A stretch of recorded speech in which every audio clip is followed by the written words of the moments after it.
बोहैलांनाय दै जिरि दासिमबो नैबे गोदान भिडिअखौ फुल नायाखै अब्ला नैबे आंनि भिडिअनि गेजेरजों नायनानै लानो हागोन।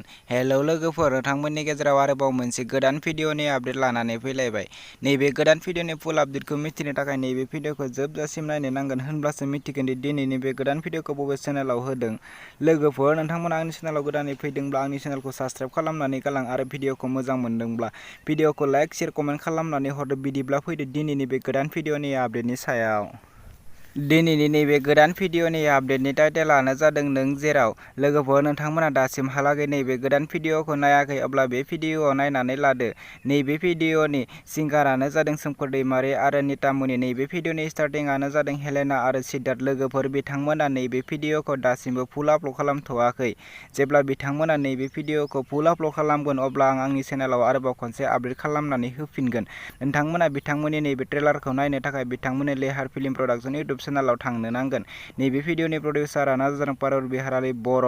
लोगोफोर, नैबे भिडिअआ जोबोरैनो मोजां जादों। लोगोफोर, नैबे भिडिअनि डिरेक्सनानो जादों प्रियंका लाहारी।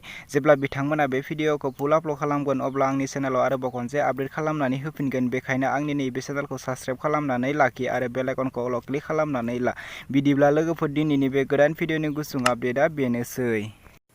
आंनि गुबुन मोनसे इउटुब चेनेलखौ दासिमबो साबस्क्राइब खालामाखै अब्ला आंनि गोदान इउटुब चेनेलखौ साबस्क्राइब खालामनानै होदो। आं बे भिडिअनि लिंकखौ डिसक्रिपसनाव होनानै दोनदों। नोंथांमोना डिसक्रिपसननि लिंकआव थांनानै क्लिक खालामनानै आंनि गोदान इउटुब चेनेलखौ साबस्क्राइब खालामनानै होदो। बिदिब्ला लोगोफोर, दिनैनि बे गोदान भिडिअनि गुसुं आपडेटआ बेखिनियानोसै।